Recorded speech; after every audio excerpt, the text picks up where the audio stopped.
Siapa bilang bekerja di dalam ruangan atau kantor bisa terhindar dari penyakit?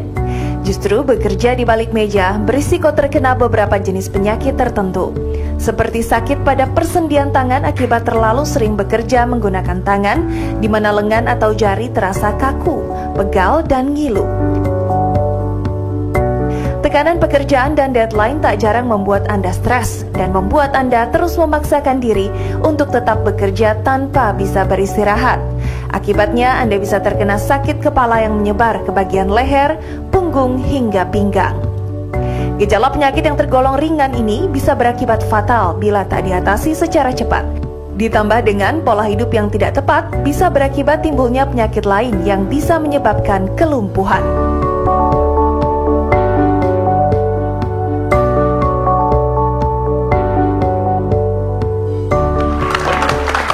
Nah, Mas Ali tadi kan katanya suka mengalami sakit pinggang. Nah, Betul. sebetulnya posisi Mas Ali di kantor seperti apa nih posisi duduknya? Nah, itu kalau posisi awal udah pasti bener kan? Iya. Tapi lama-kelamaan udah kayak gini posisinya. Makin lama gini Mas. Iya, makin lama gini deh. Makanya Itu. nggak salah lagi Mas Ali jadinya suka mengalami gejala-gejala Iya, ya nyeri pinggang, seperti nyeri ya. pinggang. Dan mungkin banyak dok Shell ya di antara kita yang bekerja kantoran, tapi ternyata kok malah penyakitan ya, nyeri pinggang, kemudian nyeri otot leher dan sebagainya. Nah, Mas Ali, Iya. kalau selain posisi seperti tadi, kan kalau kita kerja suka pakai mouse. Betul. Nah, ini gimana nih Mas Ali? Katanya suka pedal juga nih jari tangannya ya? Nah, itu dia apa kelamaan. Ya namanya juga kelamaan udah 5 jam lebih gitu kan. Nah, itu jari tangannya emang pegel-pegel sih. Pegel ya, Jadi jadi Nah, itu kaku gitu nggak? stretchingnya gimana Iya. gitu kan. Nah, ini Oke. biasa nih dialami oleh semua pekerja kantoran untuk Sheila ya. Iya, dan ngomong-ngomong soal penyakit-penyakit yang tiba-tiba muncul karena pekerjaan dari kantoran, langsung saja sudah hadir di sini. Kita akan bertanya-tanya bersama Dr. Yoyo, spesialis ortopedi dan traumatologi. Siang dok. Iya. Siang, Dok. Siang, dok.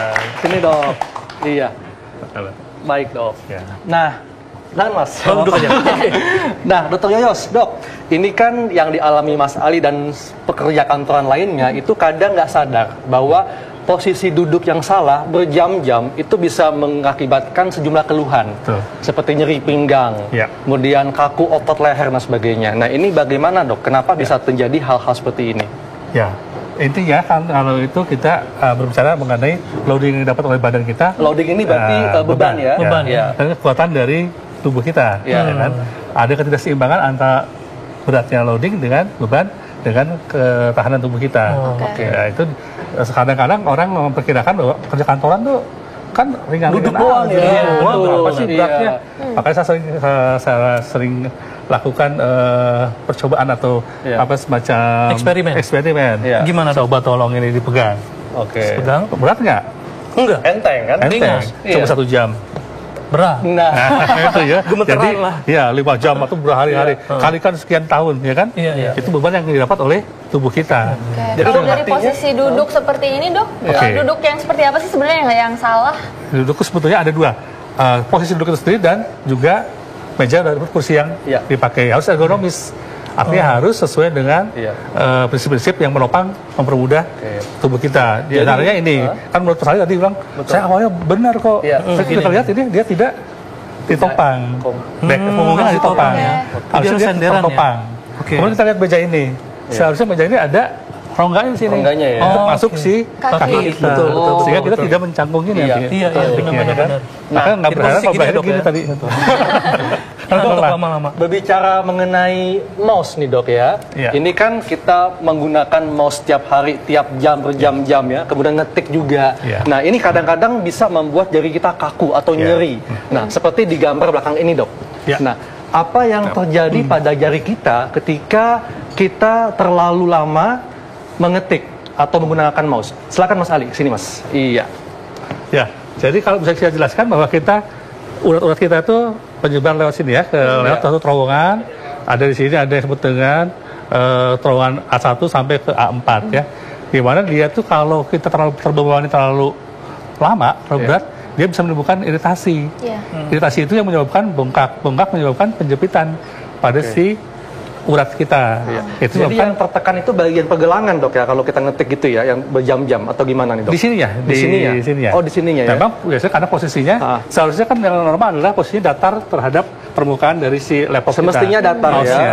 Sehingga kita begini atau begitu kan, gitu kan capek. Jadi ada penekanan pada saraf di tengah ini. Iya, pada bukan nerve-nya, tapi pada uratnya, tendonnya. Oh, Nah, seperti urat ini itu dok. bisa Ya, ini. jadi Iya. seperti apa? Dok? Bisa jadi Ini bisa kita lihat ya, ini adalah terowongan yang saya tadi katakan tadi, Iya. ya. Ini adalah si uratnya. Oke. Saat dia dalam posisi lama begini terus, posisi yang berulang-ulang, dia akan menyebabkan iritasi. Iritasi ada bengkak, swelling itu menyebabkan dia terjepit di sana. Terjepit, ya. Oke, kalau Posisinya. tiap hari posisi kayak gitu berapa lama sih dok baru ngerasa gejala nggak enak seperti itu? Tadi itu yang saya katakan tadi, masing-masing orang berbeda-beda. Beda-beda. Ya, karena tergantung loading dan tergantung beban dan tergantung ketahanan orang itu. Kalau diambil rata-ratanya dok, berapa Iya. lama orang bisa mengalami gejala seperti ini? Kalau kita lihat mungkin dalam 6 bulan sampai 1 tahun udah muncul itu. 6 bulan sampai Iya, 1 tahun. iya. Oke. Wah, gitu Mas Ali ya. Jadi ternyata berbahaya Iya, juga benar, ya. ternyata nggak sembarangan. betul. Kalau dipaksain terus tuh dok, atau mungkin digerak-gerakin, ada gak sih dok? Ya itu kalau lama-lama dia akan benar-benar stuck, nggak bisa benar-benar seperti ini, nggak bisa diluruskan. Jadi Terus bisa harus kaku seperti itu. diapakan dok Iya. supaya lurus? Walaupun tahap awal kita lakukan tentu dengan cara yang non operatif tanpa operasi, dengan cara fisioterapi baik itu sendiri maupun pergi ke fisioteraper ya. Iya, Tapi yang lebih penting lagi adalah sebenarnya pencegahan. Itu yang mau saya tanya. Mas Ali pernah nggak nih ngalamin sampai kaku gitu jarinya? Kalau sampai kaku sih nggak pernah, cuman kalau pegel iya kayak sampai kayak gemeteran gitu dok. Ya, itu Pegel artinya udah gitu. over kan, overload gitu kan. Iya iya iya. Nah itu untuk pencegahannya gimana tuh dok? Apa perlu stretching? Ya betul. Tips-tipsnya gimana? Jadi sebetulnya tubuh kita sudah memberikan peringatan manakala kita sudah nggak nyaman, harus dia berhenti, Stop, oke. stretching, Iya. relaksasi. Oke. gitu. Iya. Iya. Nah itu nanti kita akan Iya. bahas dok ya Baik. mengenai mana pencegahannya ya. Iya. Nah dok, kalau kita lihat di layar ini adalah carpal tunnel syndrome ya. Iya. Ya ini merupakan suatu sindroma yang terjadi akibat penekanan pada tangan, pegangan tangan. Pegangan tangan. Iya. Nah ini mungkin bisa dijelaskan dok tentang apa ini Iya. carpal tunnel syndrome ini dok? Kalau kita lihat yang disebut dengan carpal tunnel syndrome itu adalah sindroma yang diakibatkan oleh karena adanya penekanan. Kita lihat yang kuning ini adalah saraf medianus namanya, yang memasuki suatu rongga atau terowongan karpal ya, tarsus karpal. Ini ligamennya disebut dengan flexor ligamen, flexor karpal ligamen ya, gitu. Yang mana manakala isinya bertambah, misalnya saat orang hamil, saat overload tadi bengkak. Padahal ininya kan ligamen itu tidak fleksibel, dia kan tertekan. Iya. Struktur yang paling lemah adalah nerve itu, si saraf ini. Timbul Nah, lagi kalau gejala. penekanan dari saraf itu sendiri dok, misalnya ini tangan saya, ini kan saraf median ya dok ya? Nah berarti yang sebelah sini atau di bagian mana dok? Median saraf median ini fungsinya untuk pertama adalah secara sensoris atau merasakan ya, itu untuk daerah 3,5 ini. Tiga ini Telapak ya? tangan ini Oke. plus setengah ini, 1, 2, 3 plus setengah ini. Oke, jadi 3,5 dari sini ya? Ya, itu untuk kalau kita mengalami kesemutan atau baal dari sini, atau waspada ada kemungkinan penekanan di situ. Nah, Mas Ali pernah nggak rasa kesemutan itu jari tangannya? Kalau kesemutan sih enggak ya. Soalnya biasanya kalau emang udah pegel saya agak-agak stretching dulu.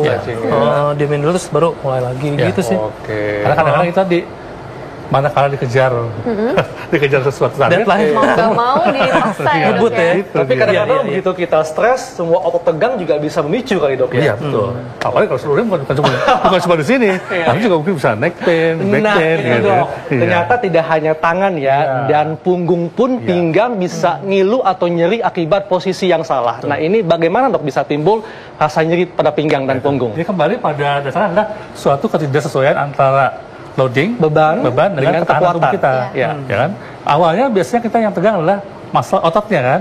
Ototnya tegang, yang bila berlangsung terus, dia akan nyeri. Nyeri bila diluruskan lagi, terbiasa terus-menerus, bisa kena bone-nya. Oke. Tulang Ya, dari leher maupun tulang punggung kita. Ya. Bahkan pada kondisi yang lebih lanjut bisa menimbulkan kompresi terhadap atau tekanan pada sarafnya. Jadi awalnya kenapa bisa timbul nyeri karena ada ketegangan pada otot. Ya. Nah lama-lama ini bisa gangguan kepada tulangnya dan bisa kompresi pada saraf ya, seperti itu ya. Oke, ngomong-ngomong soal back pain dan juga ada tension type headache yang biasanya disebabkan karena nyeri di sini ya, di tengkuk ya dok ya. Dikejar target. Dikejar target. Oke, kita akan bahas sesaat lagi. Jangan kemana-mana, tetap di Ayo Hidup Sehat.